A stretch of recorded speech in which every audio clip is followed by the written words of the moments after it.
So I've got a problem in my low-tech tanks. I've got algae growing in some of them. And if you've got the same problem, I might just have the solution for you. I'm following all the recommended advice, water changes, stuff like that. Nothing's working for me at the moment, so I've got just the solution. The solution is floating plants. So the reason why it's such a good solution is, one, it's closer to the light than anything else in the tank, and two, it's exposed to atmospheric CO2. So we can take the CO2 up directly from the air, which is far higher than anything we can get in the fish tank, even with CO2 injection. So the way it works, because we're not running in a low-tech tank, we're not running light as high as we would in high energy system, we're not dosing CO2, our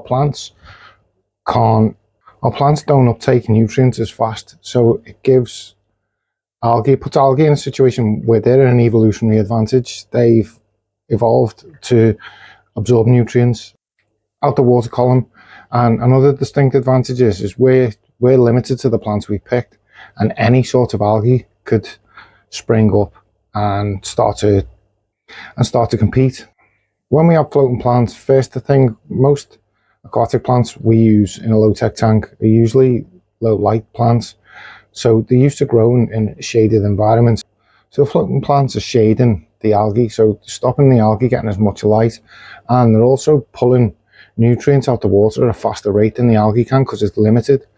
And another benefit of floating plants is because we know it's closer to the light, we know it's getting atmospheric CO2, then if there's any issue with it, we know it's a nutrient deficiency issue. So we know to adjust our nutrients, which indirectly benefits our plants in our tank. So me being me, what I've done is I've ordered the plants I wanted, and then I've ordered more plants. I can't help myself. I've seen plants and ordered plants, and I've ordered more plants and more plants. So I've got a ton of plants coming in the post, and I'm really excited to see them. So yeah. The first thing I ended up buying was, I was looking at this tank and I thought, you know what, I need more Liliopsis brasiliensis. I was looking at my carpet, and I know this is an experimental tank. I want to dry start it so I can have a look at how it grows and stuff, and see if I can figure out how to dry start a tank. But at the same time, I don't want to be dry starting it forever. I do actually want to get some water in it and turn it into a proper fish tank with water and fish and all the other exciting stuff that we put in fish tanks. So the first thing I did when I got my plants and I took them out of the pot, I washed them all in the water. And I'm not going to lie, I did this because I've seen everyone else do it online. But where everyone else seems to have a gel, this was just in a liquid. So I'm assuming it was a liquid fertilizer rather than a gel fertilizer. And popping in the tank, I'm going to break it up.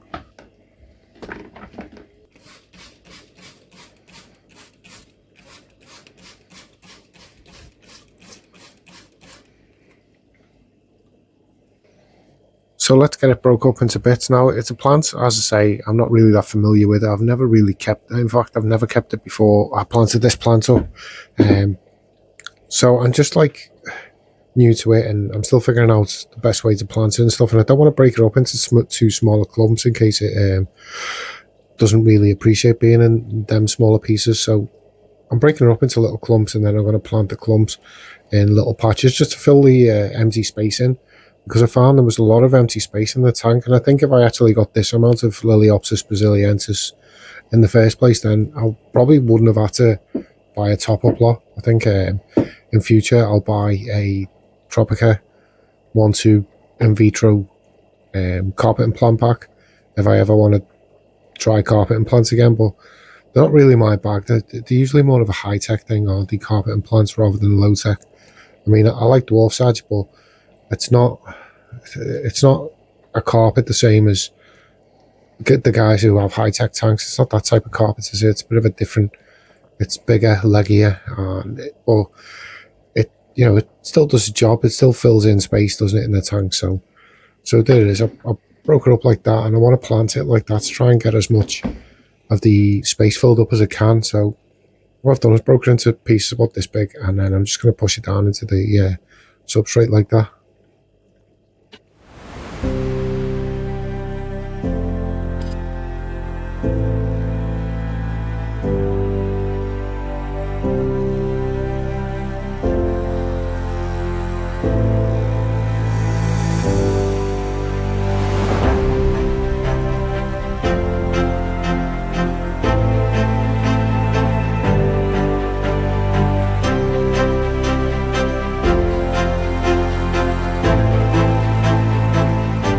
didn't go too mad pushing it down because I watched the way it rooted last time and it kind of found its own way into the substrate, so I kind of just let it, pushed it into it, do its own thing. So let's see what else I got.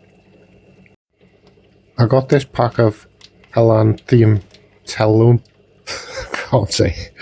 I don't know why I bought it. I had an idea at the time and now I can't remember what the idea was, so but I got it and it's here. Then I had an idea that I'd get myself some stem plants, and I don't know why I torture myself with them. I buy them and they drive me nuts, and then I end up getting shut of them when they get all leggy and look dead ropey. And then I buy some more because why not? I was like, why shouldn't I? I don't know. I really should get my CO2 system out and me big light, me soil substrate and do some stuff. But anyway, I got some Bacopa caroliniana. I was looking at Bacopa monerii and ended up ordering Bacopa caroliniana. Explain that one. And then I got some of this, which is Ambulia or Limnophilia sessiflora, which I always call Limnophilia sessifolia. And if you watch all my videos, I always say Limnophilia sessifolia instead of sessiflora. And I don't know why, but it's in all my videos. And if you care to see it, it's there.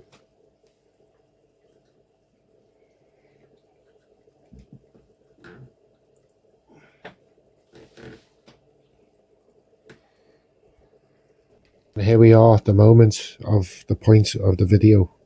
Is I ordered red roof floaters. I've never really had much luck. If you watch my videos with red roof floaters, I've never had luck with them. I've put them in systems where they've struggled. But this one did seem to be smashing it now. I've had them a couple of days now by the looks of, and a lot of they are going red. It's the first time I've had red roof floaters turn into red roof floaters rather than green floaters. Yeah, so that's the first one. I've never really had much luck with it, and I'm having luck with it this time, so I made up. So it's just a look at the draw. Sometimes you can put plants in 3 different systems, and in 2 of the systems it won't do well, and in 1 it'll take off. That's why if you ever watch any of my content with my plants, I'll tend to buy a plant and put it in a couple of the tanks and see which one it takes off in. The Limnophilia sessiflora I put in 2 tanks, and it just crapped out in one of them.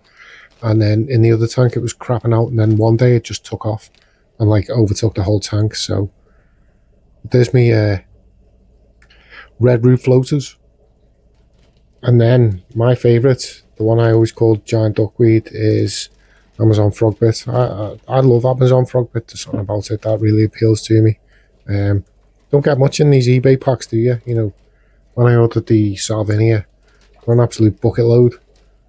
But when you order them off eBay, for some reason they send you really, really stingy portions, but charge you as much as you know, they have the decency to charge you as much as it would cost you to buy a big potted plant or in vitro pot from Tropica. They take the liberty to charge you for it, but they don't give you anywhere near as much.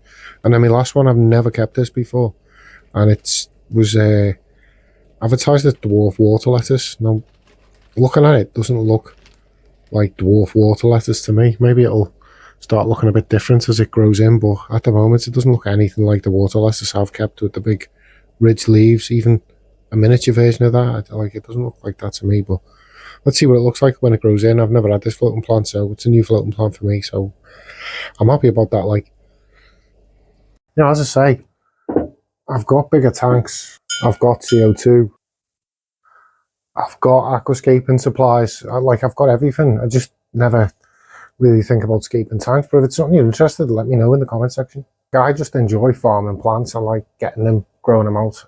And I enjoy using soil in low-tech tanks because it buffers the nutrients low down. It doesn't create volatility in the water column where, you know, in high-tech systems, you want that, don't you? You want loads of nutrients in the water column. You want everything pushing that growth. Whereas high-tech, it's a lot more chilled and a lot more relaxed. And if you've got your soil buffering nutrients down in a low oxygen environment, you don't have to worry about all that, and you don't have to worry about the volatility. And when you don't use soil, you get stuff like the algae outbreaks and stuff. So, but if you're interested in seeing me scaping, let me know. Bit of a mismatch of footage this week. Actually, it was like over 2 weeks I recorded these snippets. I bit the bullet and went with it. You know, sometimes you've got to see how you get on with these projects, haven't you? I've never done this before, so I'm seeing what works. If something isn't going the way I want, I'll change up, see if I get better results. If not, you know, just keep persevering, isn't it? But anyway, thanks for watching as always, guys. You know, if you made the end of this video, I'll be surprised, because it was just like waffling. I haven't been well. thanks for your support, everyone. Like, I really appreciate it. If you enjoyed the video, give it a like. If you've seen something you are interested in, leave us a comment.